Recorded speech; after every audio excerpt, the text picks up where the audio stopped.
My father was living a lie. His death was not an accident. And my mother? What happened to her was even worse. These were the chilling words of Leslie Ann Hackman, daughter of legendary actor Gene Hackman. With shaking hands and a trembling voice, she stepped forward to reveal a horrifying truth. What was Gene Hackman hiding all these years? Why did Leslie say her mother suffered a fate worse than death? And if their deaths weren't natural, who was behind it? Hollywood has buried dark secrets before, but this one is too big to stay hidden. Stay with us until the end, because what you're about to hear will change everything.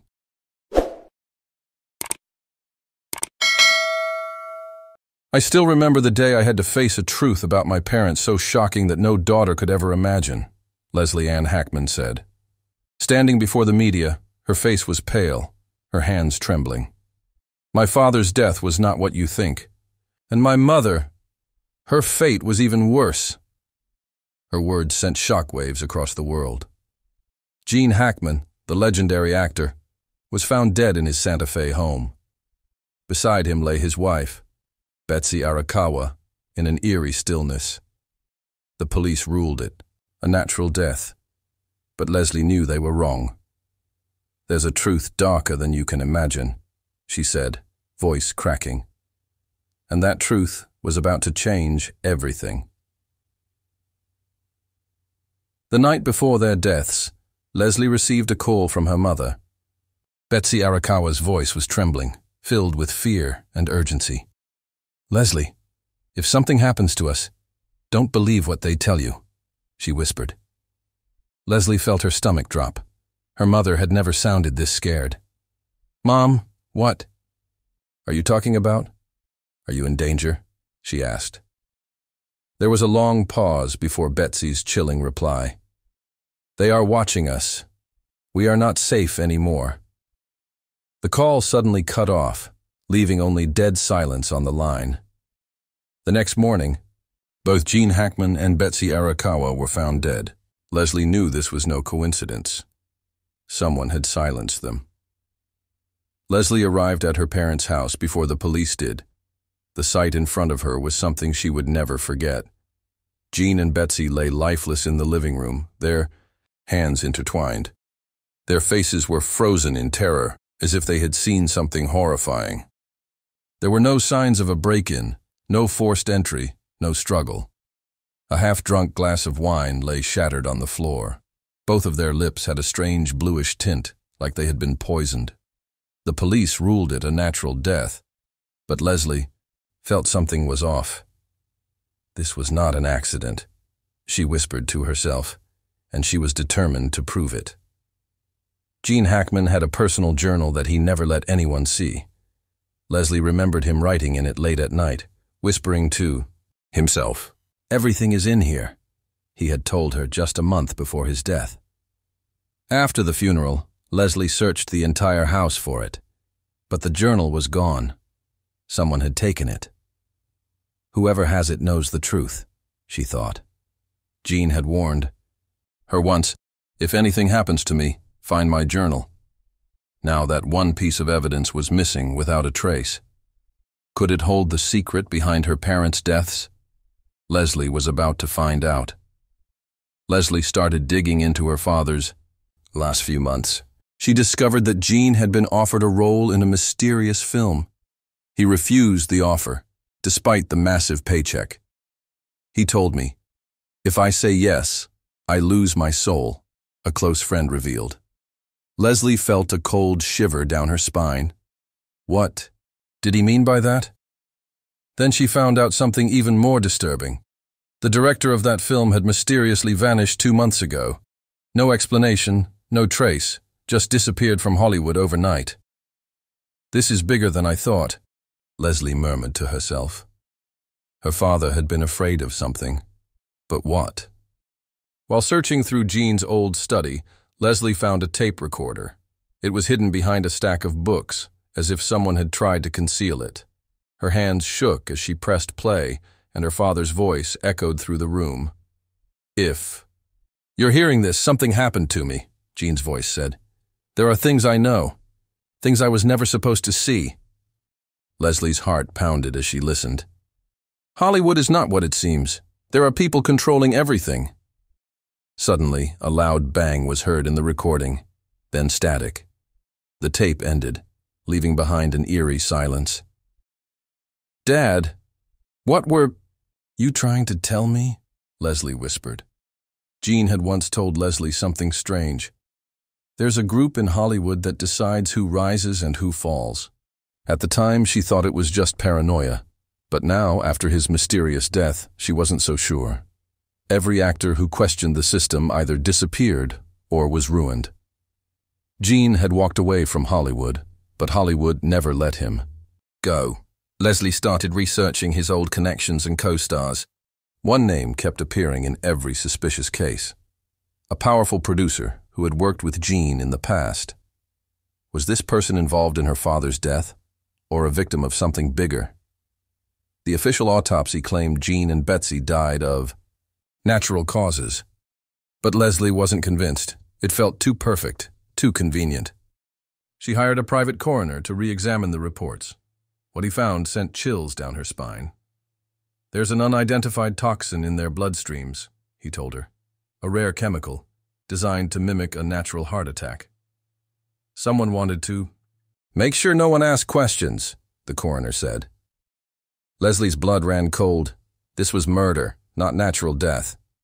Someone staged the autopsy to cover up the truth, and now she was determined to expose it. Leslie received an anonymous email with a cryptic message. "Your father knew the truth. Meet me if you want answers." Attached was an address to a remote location outside Los Angeles. Leslie hesitated, but she knew she had no choice. When she arrived, a man in a dark coat was waiting for her. "You're in danger. They know you're looking for the truth," he warned. Jean didn't just leave Hollywood. He uncovered something terrifying. Leslie's pulse raced. What had her father discovered? Before she could ask, the man handed her a flash drive. "This has everything. But if you open it, you can't turn back." Leslie plugged the flash drive into her laptop, her hands shaking. A single video file appeared on the screen, labeled Final Cut. She pressed play, and what she saw made her stomach turn. It was a hidden recording from the set of an unreleased film. Gene Hackman was on screen, looking terrified, arguing with the director. "I won't be a part of this. You can't do this to people," he said. "You signed the contract, Gene. You knew the price," the director replied. Gene stormed off, and the camera went black. Leslie's heart pounded. What was this film really about, and why was it never released? Leslie plugged the flash drive into her laptop, her hands shaking. A single video file appeared on the screen, labeled Final Cut. She pressed play, and what she saw made her stomach turn. It was a hidden recording. From the set of an unreleased film. Gene Hackman was on screen, looking terrified, arguing with a director. "I won't be a part of this. You can't do this to people," he said. "You signed the contract, Gene. You knew the price," the director replied. Gene stormed off, and the camera went black. Leslie's heart pounded. What was this film really about, and why was it never released? Gene's face in the video haunted Leslie for days. He looked broken, like a man carrying a burden too heavy to share. She replayed the video, trying to catch every word, every detail. What was her father refusing to do? Who were the people forcing him into this secret project? Leslie's mind raced with questions, but no answers. The flash drive contained no names, just the chilling footage. She felt like she was chasing ghosts through shadows. But one thing was clear. Someone didn't want this film to exist, and they would do anything to keep it buried. Leslie couldn't sleep that night. Every time she closed her eyes, she saw her father's terrified face. Her phone buzzed at exactly 3 a.m., a blocked number. She froze, staring at the screen as it rang again. Finally, she answered, heart pounding in her chest. A distorted voice whispered on the other end, "Stop looking, or you'll end up just like him." Leslie's breath caught. Someone knew she had the flash drive. Before she could respond, the line went dead. Her nightmare had only just begun. Leslie packed her bags and left her apartment the next morning. She couldn't stay in one place anymore. They were watching her. Her father's warning echoed in her mind. They own everything. Once you know the truth, you're never safe. She checked into a small motel under a fake name. Every night, she double-locked the door and slept with a knife under her pillow. Her only companion was her father's voice on the hidden recording. She played it over and over again, trying to decode his final message. Hollywood isn't what you think. They control everything. What was this her father was so afraid of? Days turned into weeks, but Leslie refused to give up. She traced the flash drive back to a private film vault in Los Angeles. The vault belonged to a powerful man, Edward Carlisle. Name that appeared in every scandal and cover-up in Hollywood's history. Gene Hackman had worked with Carlisle on his final film. Leslie's heart pounded. She had finally found the connection, but Edward Carlisle was untouchable, protected by wealth and power. If she confronted him, she might not make it out alive, but she had come too far to turn back now. The truth was worth the risk. Leslie broke into the vault under cover of night. Dust-covered film reels lined the shelves, decades of hidden history. Her father's name was written on one of the tapes. She grabbed it and slipped it into her bag, heart pounding in her chest. Suddenly, footsteps echoed through the dark hallway. A deep voice whispered, "She's here." Leslie's pulse raced. They had found her. She ran, clutching the tape like it was the only thing keeping her alive. Outside, black SUVs circled the building. There was only one way out, through the, shadows. Leslie disappeared that night, just like her father before her. No one heard from her for months. Rumors spread that she had been killed or taken by the same people who silenced Gene Hackman. But then, an anonymous email appeared in the inbox of every major news outlet. Attached was the video, Gene Hackman's final recording. "They killed me, but the truth will survive." Hollywood's darkest secret was finally exposed. But at what cost? Leslie's name would never appear in the headlines. Her story would become just another conspiracy theory. Edward Carlisle resigned from his company the day the video went public. He disappeared from the spotlight, leaving behind billions of dollars and countless unanswered questions. Other powerful figures quietly stepped down. Actors who had been blacklisted began speaking out, but no arrests were ever made. The truth was out, but the circle still controlled Hollywood.